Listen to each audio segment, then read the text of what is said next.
আসসালামু আলাইকুম রহমতুল্লাহি ওয়া বারাকাতুহু।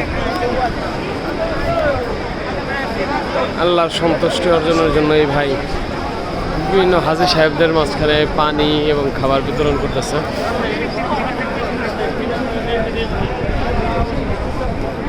এখানে আসলেই যারা স্বচক্ষে না দেখলে বোঝা যায় না, মানুষ আল্লাহর সন্তুষ্টি অর্জনের জন্য যে যেভাবে পারে আরেকজনের পাশে দাঁড়ায়। অনেকেই পানি খাওয়ায়, অনেকেই চা খাওয়াচ্ছেন, কফি, বিশেষ করে বিকালবেলা চা কফি হালকা নাস্তা কাবা চত্বরে কেউ না কেউ দেখা যায় মানে খাওয়াচ্ছে।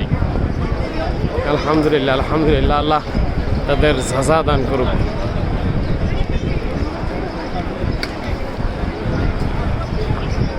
জুম্মার পরবর্তী দৃশ্য।